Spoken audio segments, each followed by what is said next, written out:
হ্যাঁ, তো বালুচর ধরে তো হেঁটে আসার অনুভূতি নিয়ে আসি।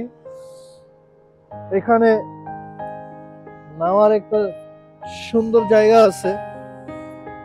আর আমি আমার ক্যামেরাটা দূরে রেখে আসছি, মাইক্রোফোন নিয়ে আসছি সাথে করে।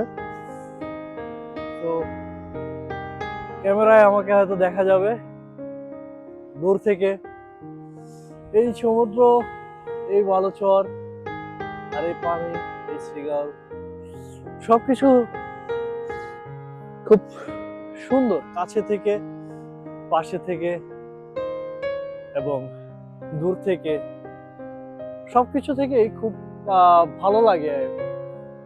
বাতাসে বসে এই যে সৌন্দর্যতা, এই যে মোহনীয় একটা শব্দ যা হৃদয়কে শান্ত করে তোলে, আসলে অস্থিরতাকে কমিয়ে আনে। তো দূর প্রবাসে বসে যে নিঃসঙ্গতা, একা একা থাকার যে নিঃসঙ্গ জীবন হয়ে ওঠে, তার মধ্যে ধরেন কিছুটা সুন্দর সময়, কিছুটা ভালো সময় এবং নিজেকে দেওয়ার মতো সময় আসলে একাকিত্ব। কখনো কখনো একাকিত্ব খুব কষ্টের হয়, কেউ নাই,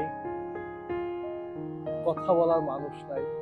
আসলে আমরা মানুষ তৈরিগত ভাবেই এরকম তৈরি করা হয়েছে আমাদেরকে এরকম, যে আমরা কথা বলার কাউকে না পেলে নিজেকে খুব ফাঁকা ফাঁকা মনে হয়।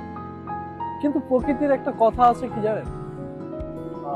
আসলে প্রকৃতির কথা না, কথাটা হয়তো কোনো গুণী মানুষের, আমার তার নাম মনে নেই। কথাটা এরকম যে প্রকৃতি কোনো কিছুই ফাঁকা রাখে না,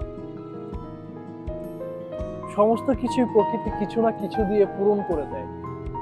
একাকিত্বকেও পূরণ করার জন্য অনেক কিছু আছে, যেমন হতে পারে এই সমুদ্রের শব্দ, এই জল, এই ঠান্ডা বাতাস।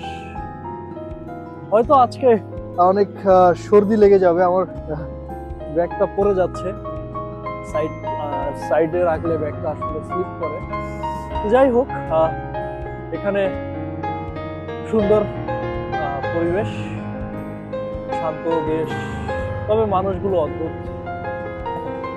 যাই হোক, দেশটা খুবই সুন্দর।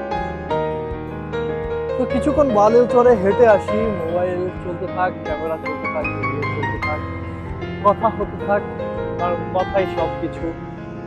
যদিও আমি খুব কথা বলতে পারি না, কথা বলার অভ্যাস খুব বেশি নাই, অল্প কিছুদিনের, কিছুকাল যুক্ত ছিলাম কথার সাথে, কবিতার সাথে। আজকাল কবিতাও খুব লেখা হয় না, দু এক লাইন হয়তো মাঝে মধ্যে লেখা হয়। এই বালু, এই সমুদ্র